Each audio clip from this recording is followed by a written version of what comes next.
नमस्ते। मैं कल्पना अशोक मिस्त्री। मेरी मातृभाषा मेरी अभिलाषा की तीसरी कड़ी में आप सभी का हार्दिक स्वागत करती हूँ।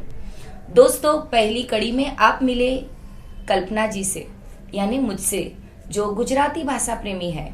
दूसरी कड़ी में आप मिले डॉक्टर चारुमित्रा रानडे जी से, जो सिंधी मीडियम से पढ़कर डॉक्टर बनी और एक बहुमुखी प्रतिभाशाली व्यक्ति बनकर समाज के सामने उभरी। और आपने हमारे इन दोनों वीडियो में बहुत ही अच्छा प्रतिसाद दिया।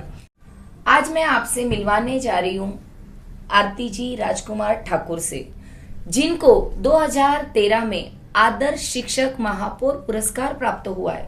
इतना ही नहीं तो पिछले वर्ष महाराष्ट्र राज्य शैक्षणिक संशोधन परिषद के तरफ से आयोजित नवोपक्रम स्पर्धा में पूरे थाने में प्रथम क्रमांक मिला है।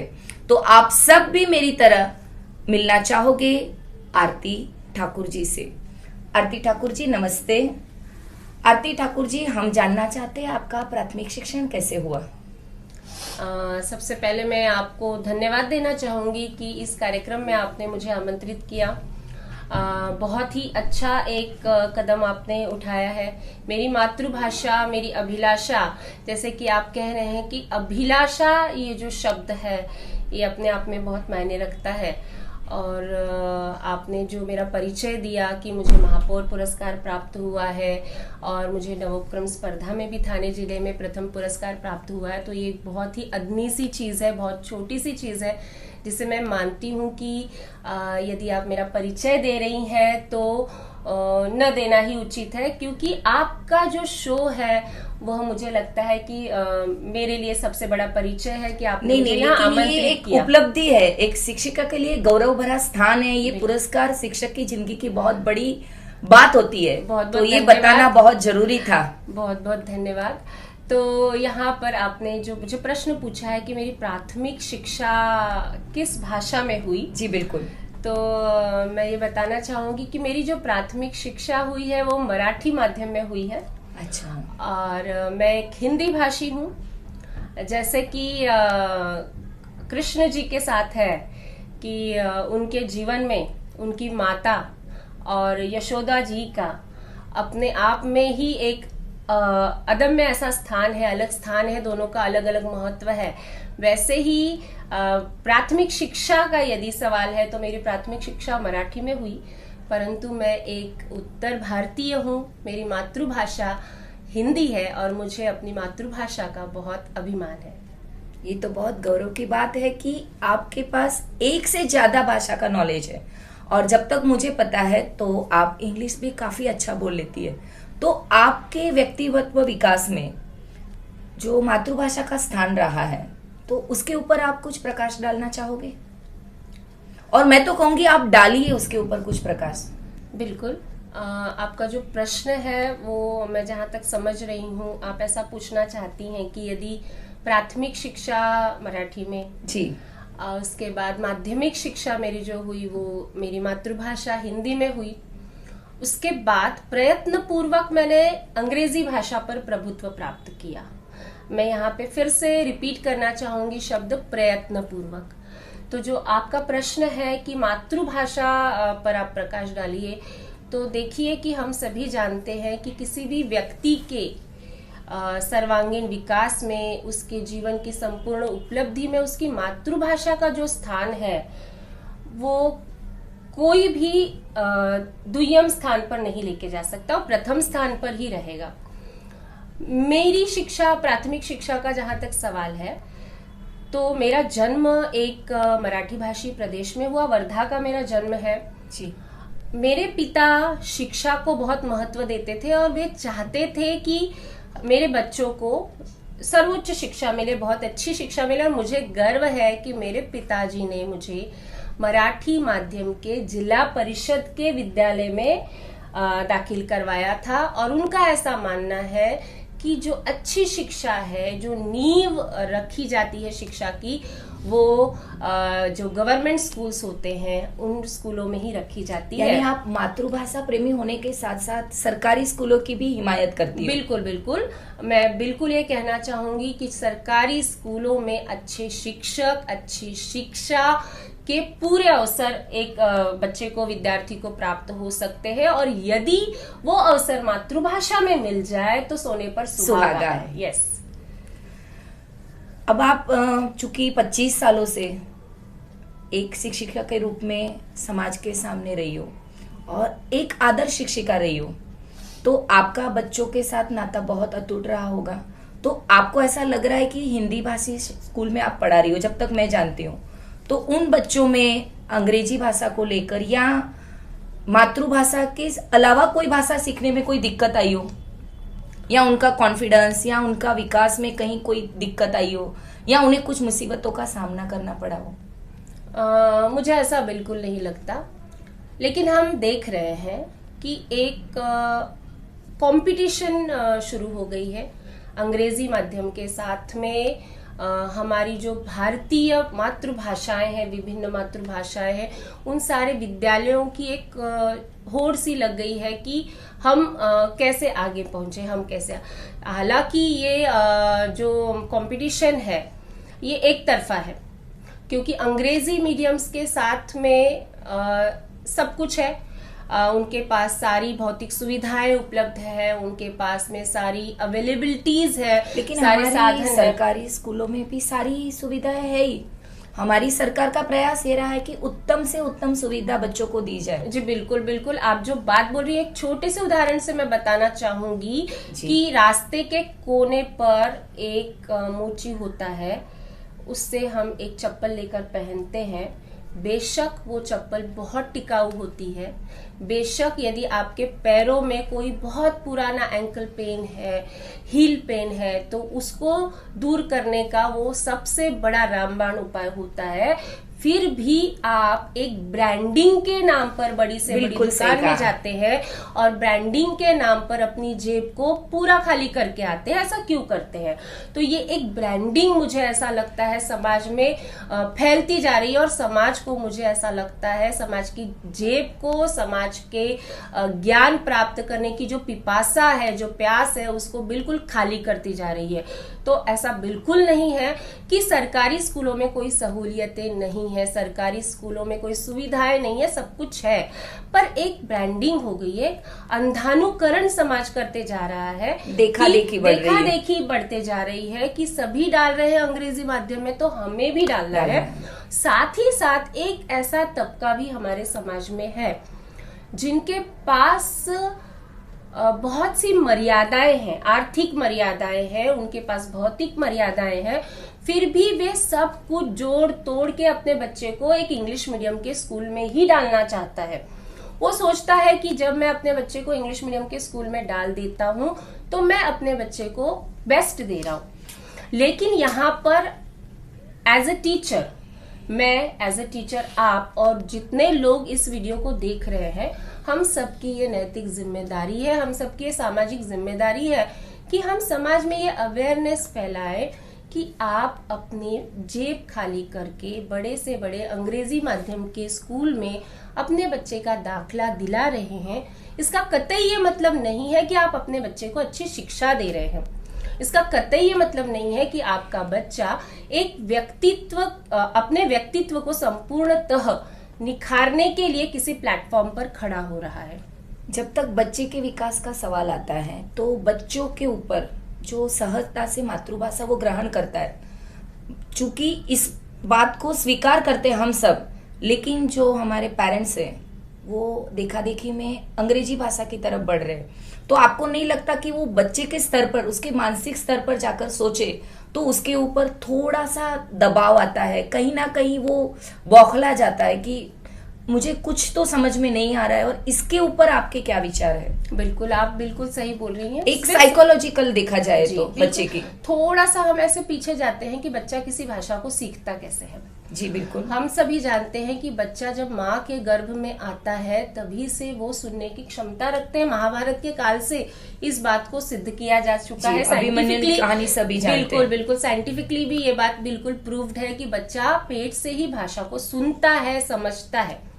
जब वो गर्भ से बाहर आता है तब वो लिप्स मूवमेंट को फॉलो कर करके उसी भाषा को इमिटेट करके बोलना शुरू करता है, और भाषा सीखने का जो पहला चरण है वो शुरू हो जाता है, जो कि है श्रवण। और जब श्रवण आता है तभी होता है भाषण, और तभी हो सकता है संभाषण।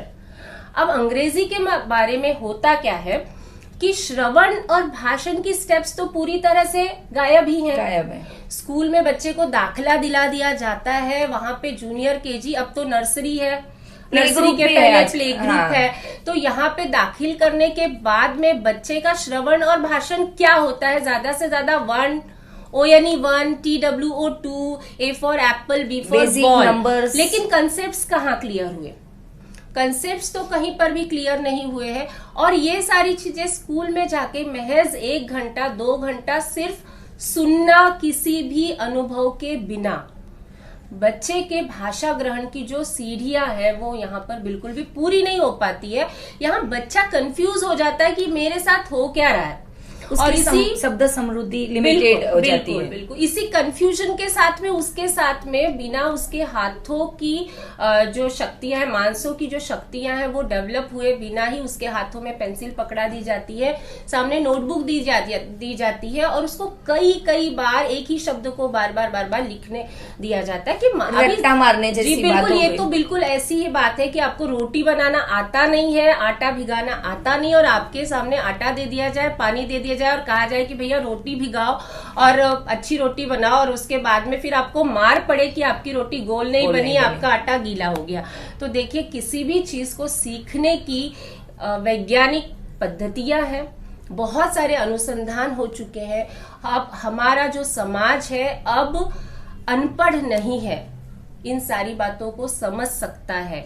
तो बिल्कुल अपने बच्चे के साथ में हमें ऐसा अन्याय नहीं करना चाहिए कि उसे, जब कोई पार्श्वभूमि ही उसके पास भाषा शिक्षण की नहीं है, ऐसे समय पर उसे O यानी 1 लिखने के लिए पूरा पेज अगर हम ये कर रहे हैं कि आपको करना ही है, और उसके बाद उसको पनिशमेंट मिल रही है। तो हम लोगों ने आजकल सोशल मीडिया पर ऐसे बहुत सारे वीडियोस देखे हैं जिसमें बच्चा रो रहा है, लेकिन मना कर रहा है, लेकिन माँ छड़ी ले लेके उसको लिखने के लिए और होमवर्क करने के लिए पनिश कर करके बोल रही है कि आपको करना ही, आपको कंप्लीट करना ही है। जी बिल्कुल। कोई ऐसे अनुभव बताना चाहोगे कि कहीं ना कहीं बच्चों ने ये सवाल उठाए कि मैं मेरी मातृभाषा में पढ़ता तो ज्यादा मैं आगे बढ़ पाता, या मेरा कॉन्सेप्ट अच्छी तरह क्लियर होता? बहुत ऐसे दिल के करीब ऐसा एक प्रश्न आपने पूछ लिया है मुझसे। मैं खुद अपने बेटे के बारे में एक अनुभव यहाँ पर शेयर करना चाहूंगी कि मुझे ऐसा लगता है कि भाषा शिक्षण के बारे में मेरी ये जो पक्की राय बनी है वो अपने बच्चों के द्वारा ही बनी है, बच्चों के साथ अनुभव लेते ही वो ये भी बनी है। और जो मेरा बेटा है उसने एक दिन मुझसे ये बात कही पढ़ते पढ़ते ही अचानक कि मम्मा आपके जो बच्चे हैं वो बहुत लकी हैं। तो मैंने सहज ही पूछा कि भाई किस मायने में हमारे बच्चे लकी हैं? तो उन्होंने कहा कि आपके बच्चे लकी इसलिए हैं क्योंकि जब आपके बच्चे कुछ पढ़ते हैं किताब में तो उनको जब किसी शब्द के बारे में, नए शब्द के बारे में कोई डिफिकल्टी आती है कि भाई ये शब्द क्या है, इसका मतलब क्या होगा, गेस करना होता है, तो उन्हें कोई डिक्शनरी नहीं उठानी पड़ती, उनको गूगल पे सर्च नहीं करना पड़ता, उनको किसी से पूछना नहीं पड़ता होगा, क्योंकि वो तो रोज की उनकी बोलचाल की भाषा है। तो ये कितना बड़ा ऐसा सबक है कि बच्चों के ये बात समझ में आ रही है कि यदि हम हमारी मातृभाषा में पढ़ते तो शायद और सहज पढ़ाई कर पाते, लेकिन समाज को ये समझने में शायद बहुत ज्यादा समय लग रहा है। आरती जी, मतलब मैं जब तक समझ रही हूँ कि आपने बच्चे के लिए, आपके अपने बच्चे के लिए मातृभाषा छोड़कर अन्य भाषा का माध्यम पसंद किया था। बिल्कुल बिल्कुल बिल्कुल। देखिए, ये भी एक समाज की बहुत बड़ी पीड़ा है जिसकी शिकार मैं भी हुई हूँ, और शायद ये अपने जीवन की बहुत बड़ी गलती मैंने भी की है। देखिए, हमारे समाज में होता क्या है, बच्चे के पैदा होने के साथ ही जो माता पिता होते हैं, परिवारजन होते हैं, वो एक प्लान बनाना शुरू कर देते हैं कि हम इस अपने बच्चे को क्या बेस्ट देंगे, क्या बेस्ट देने में ये हो जाता है कि कौन से अच्छे स्कूल में उसको दाखिल कराएंगे, और समाज में ये एक जाल जैसा बिछ गया है कि अच्छे से अच्छा स्कूल मतलब अपने स्थानिक विभाग का इंग्लिश मीडियम का अच्छे से अच्छा स्कूल। ये गलती मुझसे तो हुई है जिसे मैं समझने के लिए मुझे एज अ पेरेंट अपने बच्चों की मातृभाषा को डेवलप करने के लिए मुझे बहुत एफर्ट्स करने पड़े, क्योंकि स्कूल से वो डेवलप होने के कोई भी चांसेस नहीं थे, क्योंकि उनका जो स्कूल था वो मातृभाषा में नहीं था। तो यहाँ पे हमें ये बात समझना बहुत ज्यादा जरूरी है कि मैं आपके साथ आज जो कुछ भी साझा कर रही हूँ वो पूरी तरह से अनुभव के साथ साझा कर रही हूँ। मेरे पास पूरी तरह से इस बात का अनुभव है कि यदि यही शिक्षा मातृभाषा में होती तो शायद ज्ञान की परिधियां मेरे बच्चों की इससे कहीं अधिक ऊंची होती, विस्तृत होती। जी बिल्कुल।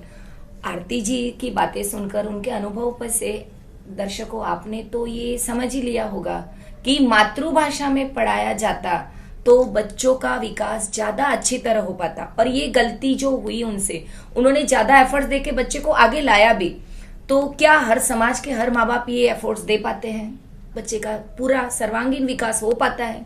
कहीं ना कहीं बच्चा रुक जाता है। बिल्कुल बिल्कुल बिल्कुल। और एक बात और कहना चाहूंगी कि आरती जी, मैंने तो सुना है कि आपके खुद के जो स्कूल के बच्चे हैं वो बहुत अच्छा इंग्लिश बोल लेते हैं। आपके हिंदी माध्यम के बच्चे हैं जी, और मैंने आपके कन्वर्सेशन की बहुत सारी सीरीज देखी यूट्यूब चैनल पर, तो उसके बारे में आप कुछ बताएंगे?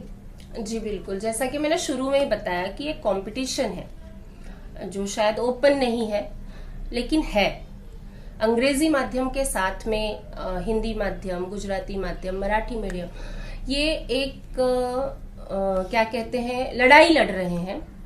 अपने अस्तित्व की लड़ाई इसे नहीं कहना चाहिए, इसे कहना चाहिए बच्चों के सर्वांगीण विकास के लिए बच्चों को जो उपलब्ध होना चाहिए, बच्चों का जो हक है वो उनको दिलाने की ये लड़ाई है। वो दिल में उनको लग रहा है, कहीं दिल से चाहते हैं कि सर्वांगीण विकास बच्चे का भी हो और समाज में कुछ परिवर्तन आए। बिल्कुल।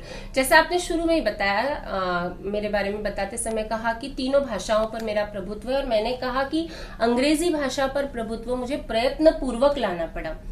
तो ये जो प्रयत्न पूर्वक है, इस प्रयत्न पूर्वक शब्द के पीछे मेरे माता पिता के भी जो प्रयत्न है वो जुड़े हुए हैं, क्योंकि उन्होंने भी बचपन से ही इस चीज के लिए पूरा प्रयत्न किया कि बच्चे भले हमारे मराठी माध्यम में पढ़ रहे हैं, बाद में मैंने फर्दर जो एजुकेशन हिंदी माध्यम में किया, तो उन्होंने पूरी तरह से प्रयत्न किया कि मराठी माध्यम और हिंदी माध्यम में पढ़ते हुए कहीं विकास में कोई लिमिट्स ना आ जाए। आज हम जानते हैं कि हम कितना भी कहें तो भी अंग्रेजी माध्यम का जो वर्चस्व है, संपूर्ण विश्व पर जो वर्चस्व है, उससे हम कहीं भी आंखें नहीं मूंद सकते। हमारे बच्चों को इस बात की आवश्यकता पड़नी ही है कि अंग्रेजी के सामने उन्हें अपने आप को स्टैंड करते आना चाहिए, उन्हें अपने आप को व्यक्त करते आना चाहिए। तो चूंकि 25-26 साल के अनुभव में मेरे ये ध्यान में आया कि अंग्रेजी माध्यम के बच्चों के सामने हिंदी माध्यम के बच्चे अपने आप ही थोड़ा सा उनका कंधा झुक जाता है, और इसके पीछे जो कारण था कि उन्हें ऐसा लगता था कि वे कम्युनिकेट उनके साथ में कर नहीं पाएंगे। ऐसा नहीं है कि कर नहीं सकते, कर नहीं पाएंगे, ऐसा ये उनको लग रहा। आत्मविश्वास की ये जो कमी थी, उस कमी के मद्देनजर मुझे ऐसा लगा कि जब ये बच्चे कॉलेज में जाने के बाद में, ग्रेजुएशन के बाद में फर्राटे से अंग्रेजी बोल रहे हैं, तो ये आत्मविश्वास उनके भीतर प्राथमिक अवस्था में ही क्यों न लाया जाए, प्राथमिक स्टेज में ही उन्हें इस चीज के बारे में क्यों ना पता चल जाए कि बात को थोड़ा सा काट के कहूंगी कि आजकल तो कक्षा पहली से ही इंग्लिश भाषा को एक महत्वपूर्ण भाषा के रूप में स्वीकारा गया है। बिल्कुल। तो फिर मुझे नहीं लगता कि बच्चों को या पेरेंट्स को ऐसा लगना चाहिए कि मातृभाषा में पढ़ के बच्चा इंग्लिश नहीं सीख पाएगा। मैं तो कहूंगी ज्यादा अच्छी तरह सीख पाएगा। बिल्कुल बिल्कुल। फिर से मैं रिपीट करती हूँ कि भाषा शिक्षण की जो साइकोलॉजिकल सीढ़ियां हैं, श्रवण, भाषण, संभाषण और उसके बाद वाचन लेखन की बातें आती हैं। होता क्या है कि जब हम पढ़ने लिखने की बात करते हैं, इवन पेरेंट्स भी ये एक्सपेक्ट करते हैं कि हमारे बच्चे ने कॉपी भर अंग्रेजी में लिख लिया मतलब उसको अंग्रेजी आ गई, रट्टा मार के उसने अंग्रेजी में 5-6 सेंटेंसेस बोल दिया मतलब उसको अंग्रेजी आ गई, ऐसा नहीं है। अंग्रेजी कोई भी ऐसी बात नहीं है कि वो नॉलेज है, वो भाषा है, उसको बच्चों को स्वीकार करना है। नहीं, भाषा के रूप में हम सब भाषा स्वीकार कर रहे हैं, लेकिन शिक्षण का माध्यम तो मातृभाषा होना ही चाहिए। शिक्षण की भाषा मातृभाषा भले है, लेकिन जब हम जान रहे हैं कि हमें बच्चों को आगे जो उनकी उच्च शिक्षा है उसके लिए तैयार करना है, सबसे पहली बात बच्चों में एक सामाजिक आत्मविश्वास जब हमें गेन करना है, तो मुझे इस बात की बहुत जरूरत लगी कि प्राथमिक स्तर पर ही बच्चों में संभाषण का जो कॉन्फिडेंस है वो मुझे विकसित करना है। और इसके लिए मैंने कन्वर्सेशन ये नवोपक्रम चलाया और इस नवोपक्रम का मुझे बहुत अच्छा रिजल्ट मिला। यदि आप मेरे YouTube चैनल पर विजिट करेंगे तो उसका जो मैंने एक अहवाल प्रेजेंट किया है, तो उस अहवाल में बच्चों ने, पेरेंट्स ने खुद अपने अनुभव शेयर किए हैं कि उन्होंने बताया कि उनके आसपास के इंग्लिश मीडियम के बच्चे भी इस तरीके से कम्युनिकेट नहीं कर पाते हैं, इस तरीके से अपने आप को व्यक्त नहीं कर पाते हैं जैसे कि हिंदी माध्यम के बच्चे। आपके शायद 3री से लेके 7वीं 8वीं तक के सारे बच्चों ने ये कन्वर्सेशन सीरीज में पार्ट लिया है। इस सीरीज में मैं चाहूंगी कि आप अपने YouTube चैनल का जरूर नाम बताएं। जी बहुत बहुत धन्यवाद, ये तो बैठे बिठाए आपने मेरी पब्लिसिटी कर दी है। मेरे चैनल का नाम है आरती ठाकुर लर्निंग टू शेयर। देखिए हम सभी इसकी मुलाकात आप जरूर लीजिएगा। इस पैंडेमिक में, इस आपातकाल में, कोरोना की इस अवस्था में हम लोगों ने जो कुछ भी नया सीखा और इस नए सीखने के दौर में YouTube चैनल पर बहुत सारी कोशिशें आपको हमारी दिखाई देंगी, तो आप जरूर इसको विजिट करें। बिल्कुल इसके पीछे कोई भी आर्थिक ऐसी हमारी पब्लिसिटी का नहीं, लेकिन आप देखें कि हिंदी माध्यम के बच्चे, मातृभाषा में पढ़ रहे बच्चे कहीं किसी से कम नहीं आके जा सकते। और मैंने अभी एक नया चलन भी किया है, #माई स्टूडेंट्स रॉक और #हिंदी मीडियम। और इस चलन के द्वारा मैं बताना चाहती हूँ कि मातृभाषा में पढ़ने वाले बच्चे कहीं भी सिर्फ भाषा में कमी के कारण रुक नहीं सकते हैं। मातृभाषा में पढ़ने वाला बच्चा बिल्कुल बहुत ज्यादा, बल्कि अंग्रेजी मीडियम में पढ़ने वाले बच्चे से भी ज्यादा दूसरी भाषाओं को स्वीकार करने में, दूसरी भाषाओं को सीखने के लिए ज्यादा कैपेबल हो जाता है, उसमें ज्यादा समझ आ जाती है। जब समाज के सामने वो उभरता है, अपना कोई स्थान लेता है या व्यक्तिमत्व या कुछ डिग्री लेके एक अच्छी पोजीशन पर जाता है, तो शायद उसका आप कंपेयर करोगे इतर से तो वो ज्यादा सक्सेसफुल रहा है। उनका कैरियर भी देखे तो कैरियर का ग्राफ ज्यादा ऊपर है। बिल्कुल। एक छोटी सी कहानी अकबर बिरबल की है। बचपन में हम लोगों को हमारी दादी ने वगैरह सुनाई थी, लेकिन वो कैसे दिमाग में घर कर गई। उसमें ऐसा था कि अकबर के दरबार में एक व्यक्ति आया, बहुत ज्यादा मुझे अच्छे से याद नहीं है वर्ड टू वर्ड, लेकिन उसका सार जो है वो लेने लायक है। एक व्यक्ति आया और उस व्यक्ति ने बहुत सारी भाषाओं में बात करना शुरू किया और दरबार के सामने खुला चैलेंज रखा कि मेरी मातृभाषा पहचान कर बताइए। तो अब जो चैलेंज था वो तो बहुत ही दरबार के लिए वो थी, प्रतिष्ठा की बात थी। भाई बाहर से कोई व्यक्ति आया है, चैलेंज दे रहा है, तो अभी तो पहचानना बहुत जरूरी है। तो वो बात गई, फिर बिरबल तक वो बात गई, बिरबल पर वो जिम्मेदारी सौंपी गई, भाई कल सुबह तक इसकी मातृभाषा पता हो जानी चाहिए। तो बिरबल उसके हाजिर जवाबी, बिल्कुल हाजिर जवाब भी थे, लेकिन उन्होंने समय लिया, शायद मातृभाषा में ही पढ़े होंगे, समय लिया उन्होंने, वेट किया, इंतजार का, उन साहब को सोने दिया। और सुबह जब वो सो रहे थे तब जाकर उन पर बिस्तर पर ही ठंडे पानी से बरसात कर दी। जैसे अच्छा, तो जो उद्गार निकले होंगे। बिल्कुल।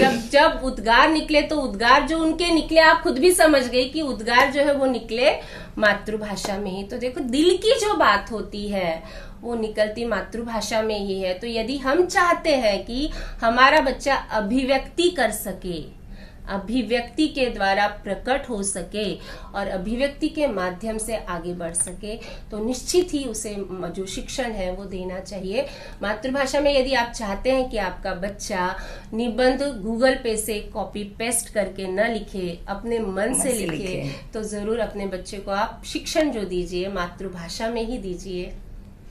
आरती जी, जैसे आपने अकबर बिरबल की कहानी सुनाई, वैसे ही कहूंगी कि सपने हम कौन सी भाषा में देखते हैं? कोई भी भाषा पर प्रभुत्व आए, लेकिन सपने हम अपनी मातृभाषा में ही देखते हैं। अपने आप वो आ जाते हैं विचार।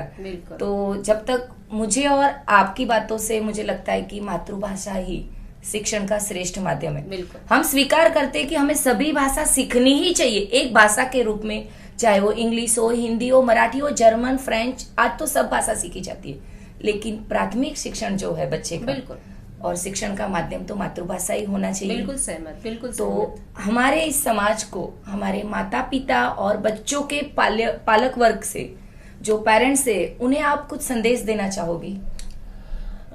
इस मंच से मैं यही संदेश देना चाहूंगी कि अंधानुकरण करके अपने बच्चों को अंग्रेजी मीडियम में मत डालिए। अपने बच्चों को आपकी जो मातृभाषा है उस मातृभाषा के बेस्ट स्कूल को चुन के, अब बेस्ट स्कूल आपको चुनना है आपके क्राइटेरिया पर। आप क्या चाहते हैं? आप चाहते हैं कि ऐसे शिक्षक आपके बच्चे को मिले जो आपके बच्चे के मन की बात को खोल सकें, आपके बच्चे को पूरा मौका दे सकें कि वे खिलकर बाहर आए, उनका व्यक्तिमत्व खिलकर बाहर आए, वो जान सके आपके बच्चे की उनके स्पार्क्स क्या है। और ये सभी सिर्फ मातृभाषा में ही संभव है। तो प्लीज प्लीज आप सभी अपने बच्चे के लिए विद्यालय का चयन करते समय जरूर अपनी मातृभाषा के विद्यालय का ही चयन कीजिए, क्योंकि मेरी मातृभाषा मेरी अभिलाषा। धन्यवाद।